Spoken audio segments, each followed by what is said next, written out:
Alors Romain, évidemment, la grosse information marché de ce matin, c'est la confirmation que de l'acquisition de Tiffany par LVMH, ça va forcément faire bouger les cotes. Et puis, sinon, il y a toujours cette perspective des 6000 points pour le CAC 40, mais il y a des obstacles techniques à franchir avant.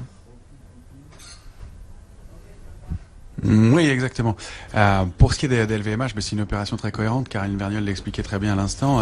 Ça va accroître son implantation aux États-Unis et puis ça va lui permettre de renforcer son offre joaillerie après le succès du rachat de Bulgari, qui avait largement vu ses ventes augmenter après le rachat par LVMH. Donc c'est de nature à aussi, et ça c'est important, à redonner de l'élan à une valeur et un secteur fort, puisqu'on commençait à se poser des questions quant à la possibilité de croissance et de produire à nous toujours de la croissance pour des secteurs qui ont énormément progressé.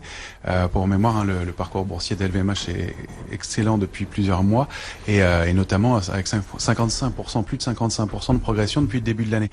Donc c'est une opération cohérente. Graphiquement, ça permettrait de viser une petite dizaine de pourcents encore au minimum et d'aller cibler les 431 €. Et puis quant à Paris et aux 6000 points, oui, ils sont en ligne de mire apparemment. Alors là, on marque une pause. On a donné des petits signaux de faiblesse la semaine dernière. On l'avait évoqué, un tout petit peu de pause après 10% de hausse d'emblée entre le 3 octobre et aujourd'hui, donc une accélération importante. Et donc peut-être des petites répliques baissières à surveiller cette semaine, mais le marché réagit de façon très saine.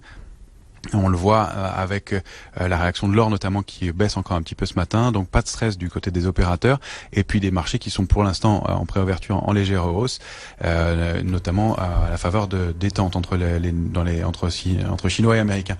Donc le marché est plutôt sain, serein. On évolue pour l'instant dans un petit trading range, la zone de 5800-5900 points, 5940 points exactement pour être plus précis sur l'indice CAC 40 cash. Si on arrive à franchir 5940 points, on a de bonnes chances d'accélérer, d'aller franchir donc là la résistance psychologique importante des 6000 points et pourquoi pas d'aller chercher la zone technique à 6080 points. Il serait bon de rester au-dessus de 5800 points en revanche d'ici la fin de la semaine, faute de rebaisser un petit peu et d'aller chercher la zone d'alerte qui à mon sens se situe à 5700 points. Merci beaucoup. Et puis enfin on se rappellera Merci beaucoup Romain, on vous retrouvera pour parler de tout ça un peu plus tard, à partir de 9h, on ira sur les marchés financiers.